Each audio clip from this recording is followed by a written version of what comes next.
Insomniac Games' Spider-Man is the latest PlayStation first-party game to be released on PC. This much-anticipated port was developed by Nixxes, who are responsible for some of the best PC ports in recent years. In this video, I will be showing you how the game performs on a mid-level laptop with an RTX 3070, as well as all graphic settings that are available to you and how they affect the game.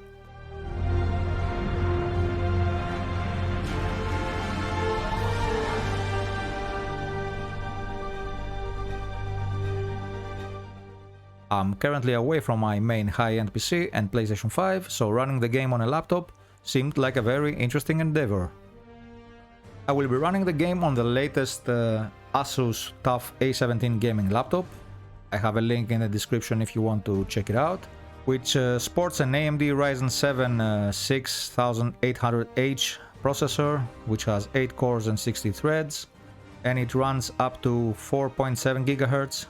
The laptop also has an NVIDIA GeForce RTX 3070 GPU, which is clocked at 1460 MHz with a TGP of 140 watts, a 60GB DDR5 RAM module at 4800, a 1TB M.2 NVMe PCI Gen 3 for the OS, and a 2TB Samsung 980 Pro Gen 4 NVMe SSD for the rest. The display has a max resolution of 1080p and a 144 Hz adaptive refresh rate. Right from the start, when you run the game, you get a good feeling. You're greeted by a launcher, which has all the graphical settings available at your disposal to change before you even start the game. Every single setting. This is something that I really love seeing and should be standard in all games. Of course, all of these settings are available in-game as well.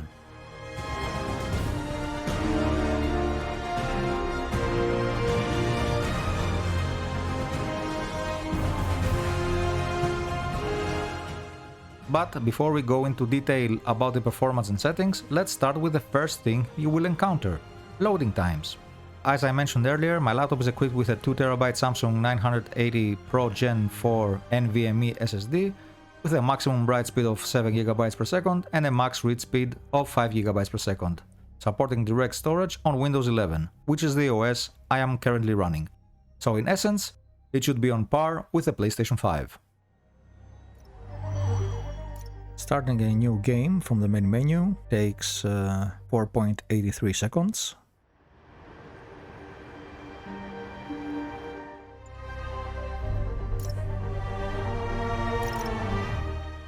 Loading a save game takes 3.42 seconds.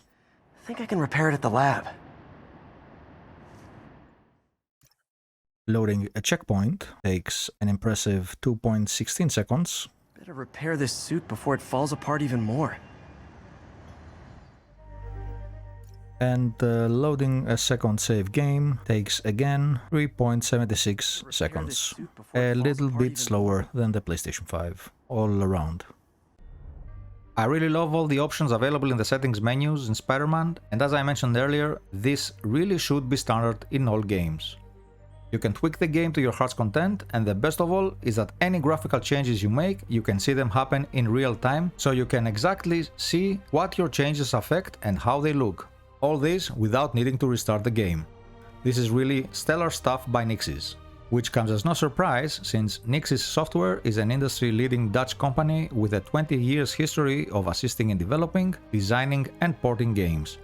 Some of the latest games they have worked on are all the Tomb Raider games, Deus Ex Mankind Divided and Marvel's Avengers, among others.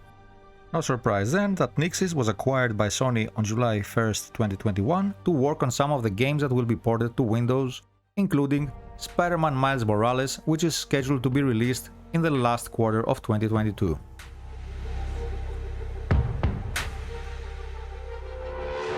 Whoa. Qué guapo. Gracias, mami. Guys, I wanted to thank you, both of you. You need to lay low. Don't trust anybody and don't take off. Moving on to performance, as you will see, there were some very interesting findings.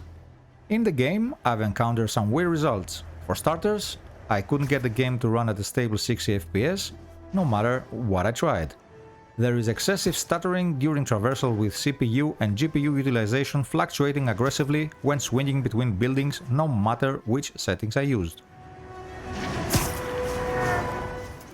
Depending on which part of the town I was in, FPS could hit anything between high 90s and as low as mid 20s.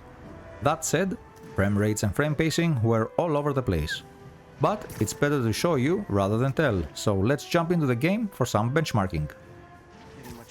I have selected two locations to demonstrate, a specific route that runs from the Avengers Towers towards the shoreline and Times Square. The reason I chose those two locations is because the first one contains all the typical assets you will encounter while playing the game, and Times Square because it is the heaviest part of the city when it comes to performance. I will traverse both areas back and forth with all settings, very low, low, medium, high, very high, as well as with all settings maxed out beyond the very high settings. After that, I will show you how to get some more stable frame rates and how the game performs in action and in cutscenes. Okay, the first run I will going to do is with the very low settings. As you can see, I'm currently using 1080p with a refresh rate of 144, and VSync is turned off, no upscale method. For anti-aliasing, I'm using DLAA, which is NVIDIA's deep learning anti-aliasing, which produces a clearer image than TAA when you were looking in the distance.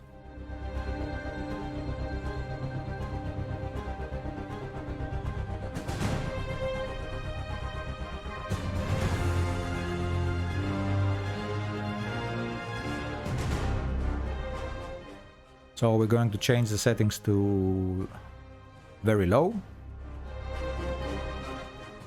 One thing that you should always keep in mind when changing the presets is that ray tracing most of the times doesn't change. If it's on, it will stay on. If it's off, it will stay off. And you have to change those settings manually. Keep your eyes on the frame rates, which is the yellow line at the bottom of the benchmarking tool, and you will see some huge fluctuations when it comes to frame rate.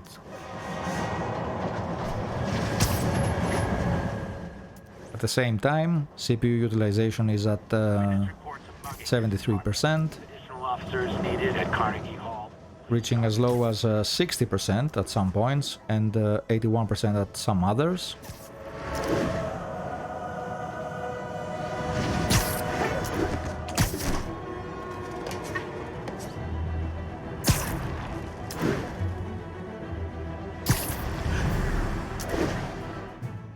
The weird thing that I've noticed in this case is that despite high GPU power wattage, it didn't result in better frame rates or better performance all in all.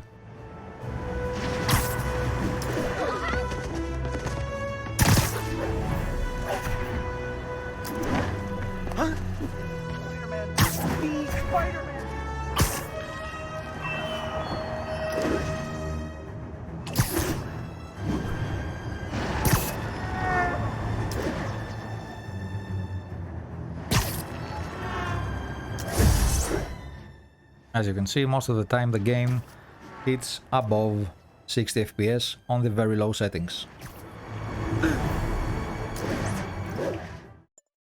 Let's move on to low settings. We will turn ray tracing on and leave it as it is. Reflection resolution high, geometry detail high, and object range at 6. And let's see how that performs.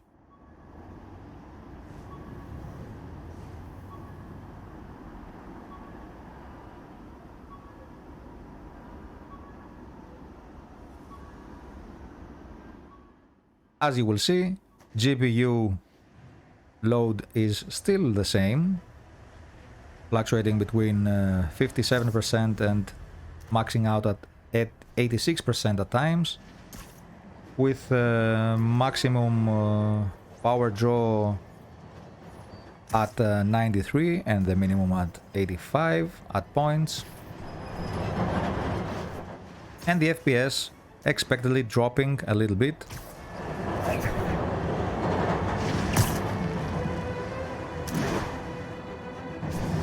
Officers needed to assist civilians trapped in their cars after a crash. Officers needed in East Harlem. Giving us anything between 51 FPS and 86, with 86 being in open spaces. I'm sorry, 96 it reached here. And keep an eye on the CPU cores, how they go from 20% to 100% in an instance while traversing.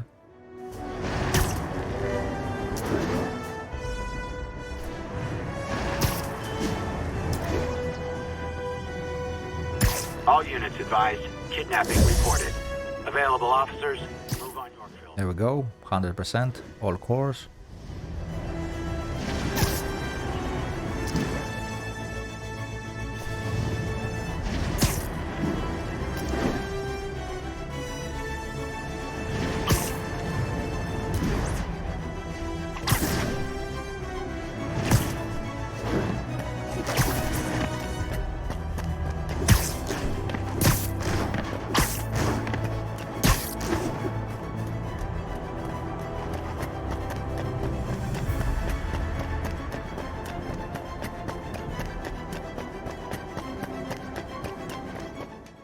Let's climb up the tower and let's sit there for a while, and you can see again CPU usage being all over the place. 100% all cores with us not moving.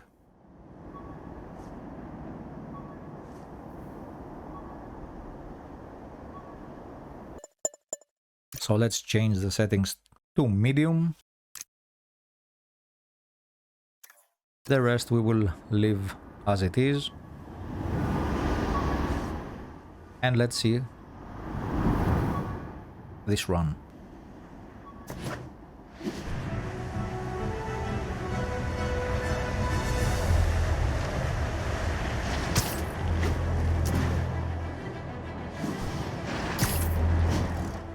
Again, the CPU cores are, as you can see, going from anything from 0% to 100%. So let's go. Let's see the run with medium settings.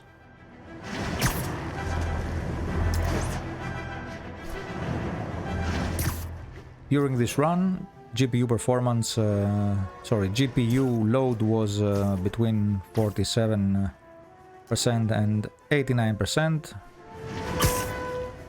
Power draw was around 83 watts with the max draw being 92.5,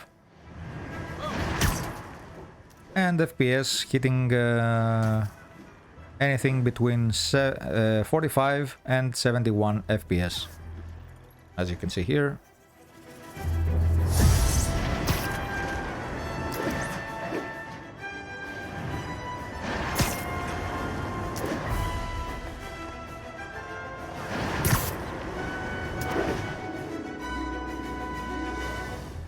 Again, some very interesting results.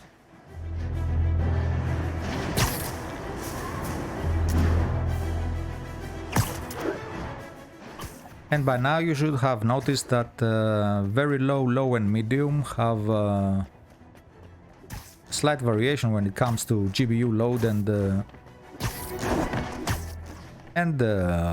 GPU power draw.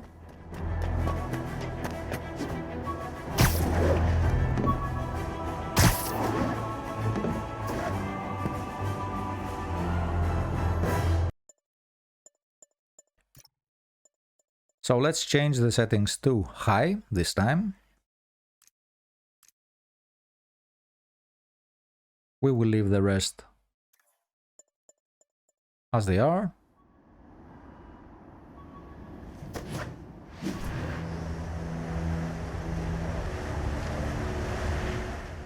And what was notable in this run is that between medium and high there weren't any performance differences. I mean, with medium settings we had an FPS range from 45 to 71. On high settings we get an FPS range from 43 to 71, which is a 2 FPS difference, which is okay. GPU loads were almost the same. Report of a break-in. With medium settings it was between 51% and 85%, and on high, which we are running right now, it's between 47 and 89%. And power draw was also similar, 84 to 92.5 for the medium settings, 83 with the max being 96.8 for the high settings, which is very interesting. Really, Tim?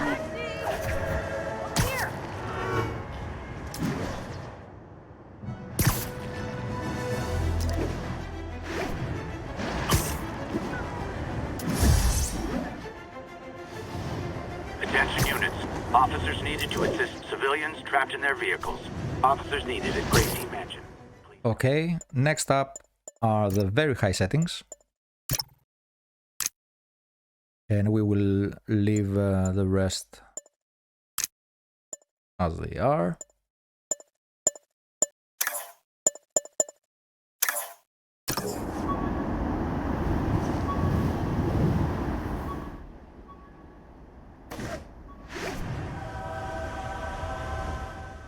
This time, the interesting thing is that the lowest FPS that we've got from this run is 33 FPS, with the highest still remaining 70. So if you've been following along, you will notice that between medium, high and very high, the highest FPS remain the same, CPU load remains almost the same, GPU power draw remains the same, with a very interesting thing happening with very high settings. GPU load drops to 33% at its lowest and at 63 watts power draw, which is 14% lower than the high settings and 20 watts lower than the high settings. I really don't know what to make of this. It seems to be handling very high settings better than the rest.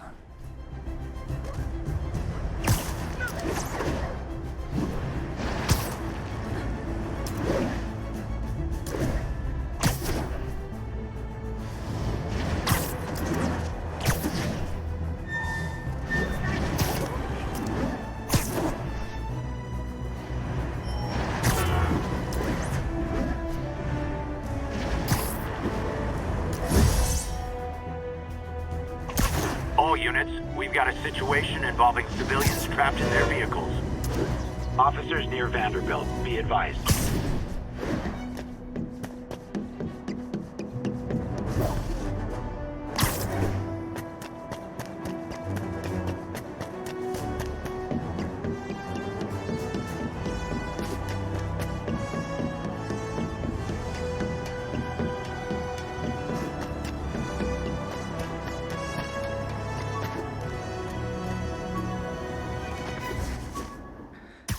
Last but not least, let's turn everything to 11 and see how the CPU and the GPU handle things.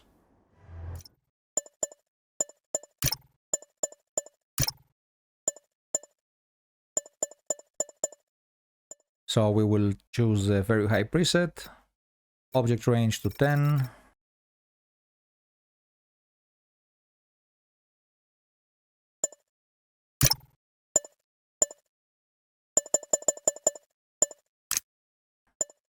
Reflection resolution to very high, geometry detail very high, traffic and crowd density high, air quality high, weather particle quality very high, although we don't have rain at this moment.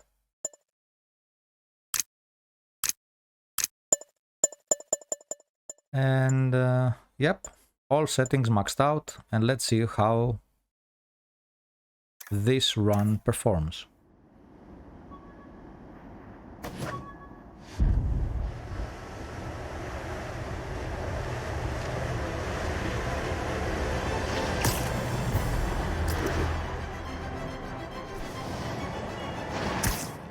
The FPS range is from anything between 27 FPS and 51 FPS, with the GPU drawing a power of 121.7 watts at some point.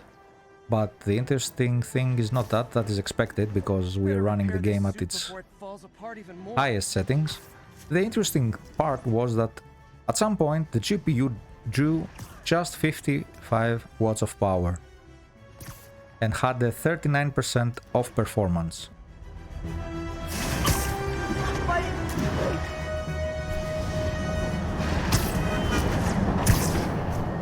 Calling all units. Some very interesting findings. Please proceed to Spanish Harlem. Over.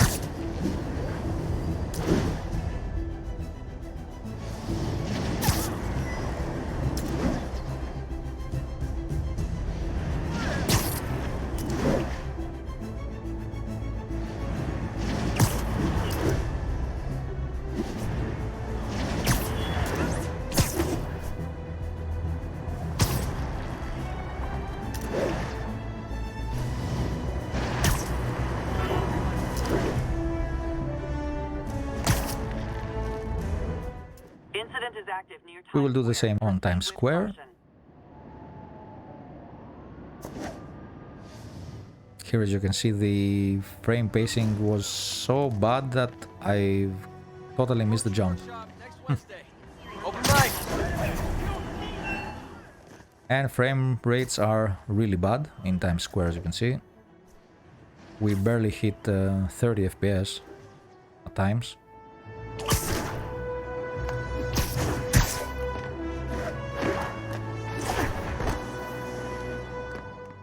So I will do a run with the lowest settings just to show you how heavy Times Square is, and then we will use the settings I used during gameplay. We will use those to traverse the city a bit. Better repair this suit before it falls apart. We will start at very low, and this time we will keep ray tracing on.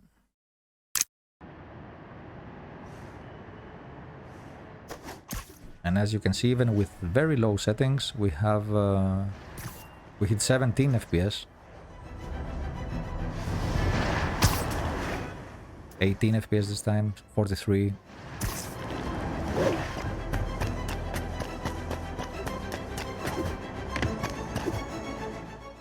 Really, performance is all over the place, at least on this hardware configuration. Calling all units. Robbery in progress. Suspects are armed. Available officers report to the theater district.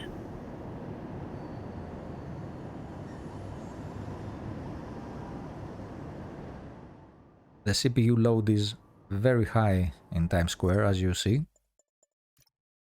We haven't reached below 60%. It runs constantly above that.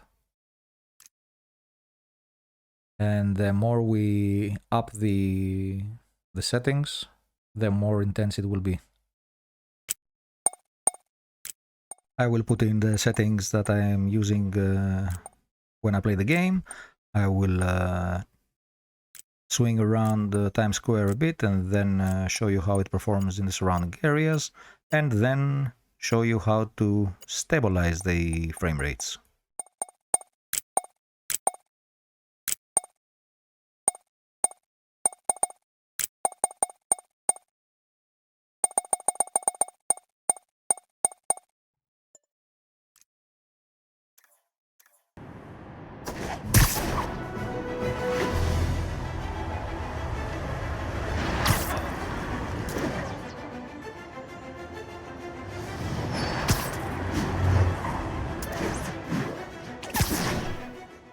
As you can see, CPU load, GPU load, frame rate and frame pacing are still fluctuating.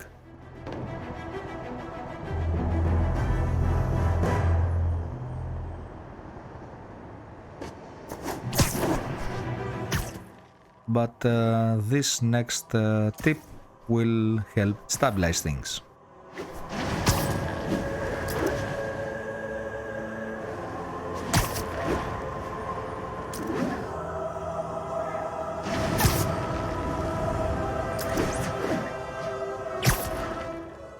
Now the interesting thing is that if you cap the frame rate using NVIDIA's control panel, and if you cap the frame within the game, you get very stable frame rates and not so many dips, as you will see with this run. We will turn VSync on, of course, and let's see how this performs.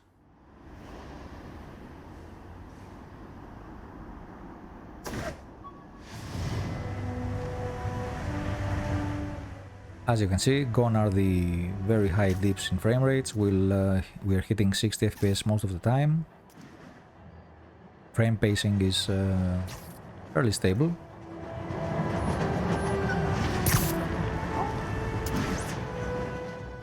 CPU utilization is also more stable and not so erratic.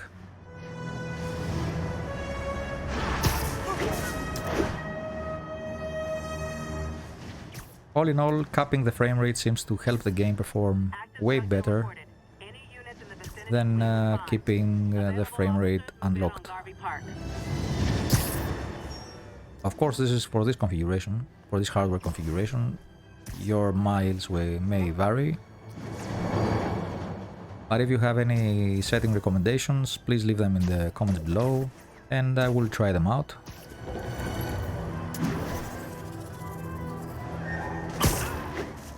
But as you can see, frame rates are still stable.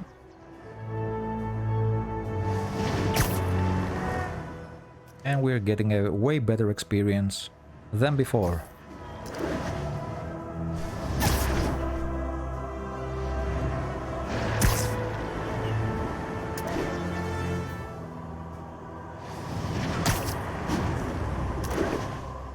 Let's see the same thing in Times Square with the settings I use when playing the game.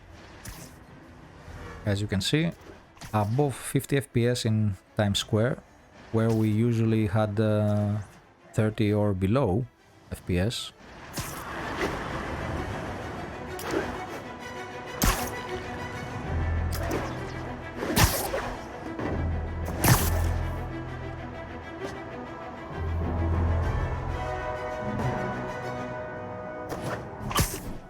I believe with some performance patches and performance optimization, this game will run even better in the coming weeks.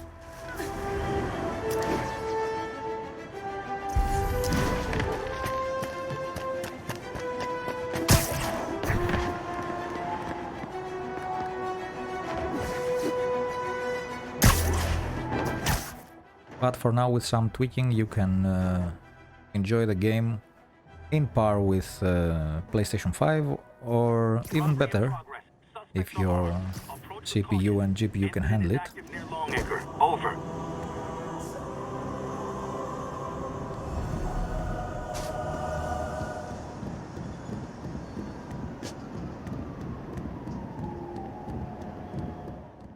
Let's just leave the performance side of things for a while and check out some graphical settings and how they affect the game. As you can see, the difference between reflection resolution high and very high is the sharpness of the reflection. Very high gives a more clearer image when reflected.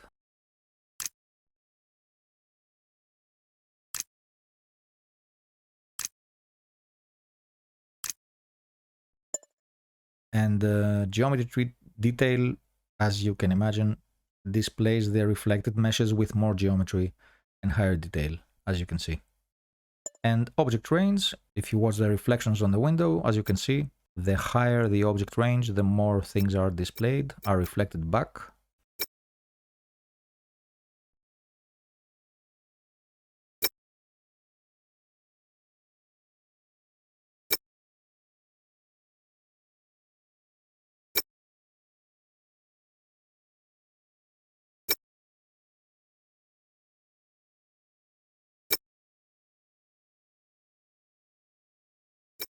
with object range 6 or 7 being the sweet spot between nice reflections and performance.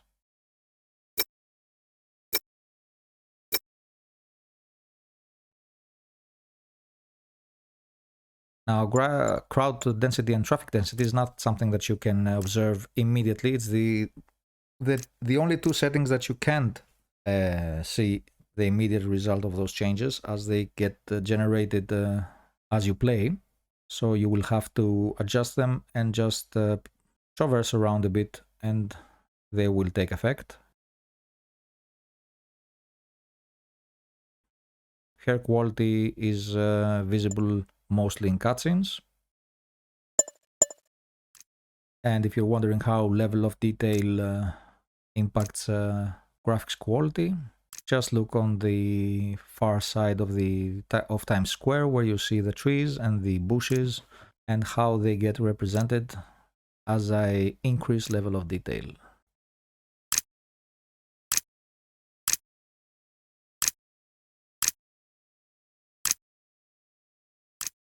Another example is that unit on the roof.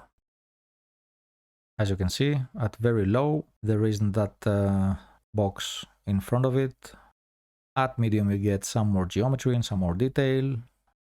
At high, even more geometry and even better textures.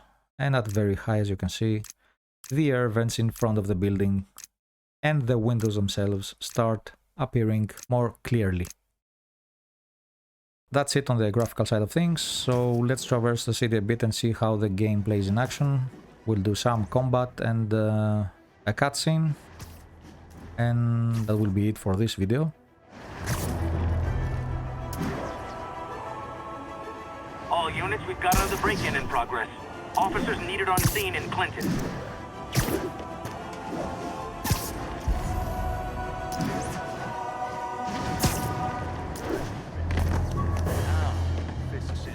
Hey, an old-fashioned B&E. Gotta love the classics. Let's get out of here! Wow, you all forgot your keys? You're going down!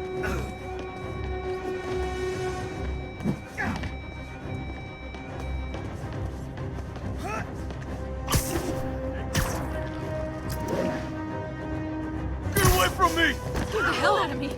No way you're really fast, right? Stop that!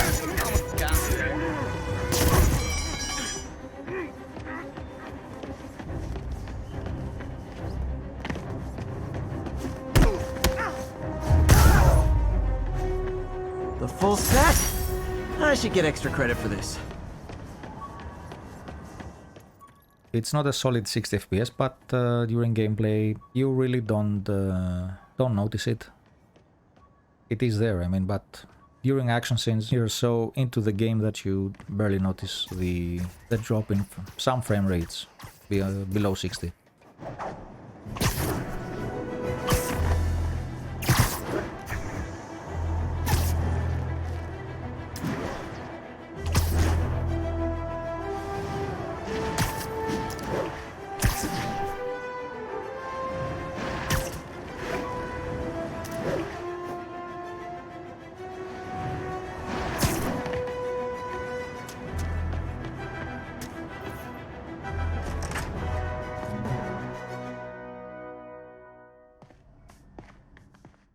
And as you can see inside and during cutscenes, it's a solid 60 FPS using the FPS cap and VSync.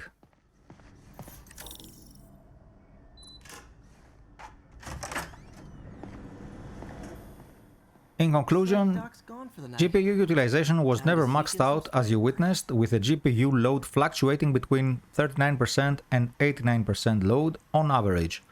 The maximum power the GPU drew was around 98 watts, with a rare one-time spike of 121.1 watts. On the other hand, CPU load was anything between 10% and 100%, with some cores idling at 0 at times and other times all cores hitting 100% at the same time. Some other things that caught my attention is that the one setting that had the most impact on frame rate, besides RT being turned on, is the RT reflection object range, with a setting of 6 hitting the sweet spot in my case. It's you. Texture streaming failed sometimes, resulting in blurry textures at first, with high-res textures popping up, even on a Gen 4 NVMe drive. Afraid that if word got out, HDR is currently not working correctly and looks really washed out. Unfortunately, it is not something I could demonstrate. SSAO looks better than HBAO Plus, with the latter seemingly not producing any AO at all. don't worry. This game seems to be very CPU intensive, but also unoptimized. Even standing still, you can see the CPU reaching anything between 10% and 0% at times. At 1080p, which I was playing the game at, DLSS doesn't offer a boost of any kind, and it might in fact make the game look too sharp and jittery at places. Also, if you're using an Nvidia GPU, I highly recommend using the Nvidia's control panel to set the VSync and cap the frame rate, as this will result in more stable frame times. Hope this isn't how Doc fires me. Despite all these minor flaws, this port looks amazing and it plays well. Nixxes have gone above and beyond with the quality of life improvements that they have provided us in the settings. Now, all that's left are some performance optimizing patches to eliminate the excessive CPU and GPU stuttering during traversal, and we're looking at one of the best PlayStation 5 ports to date. But that's all from me for the time being. If you enjoyed this video, hit that like button and subscribe to the channel. Also, hit that bell icon in the corner to get notified when Lastability uploads a new video. I'm Evan, and until next time, take care.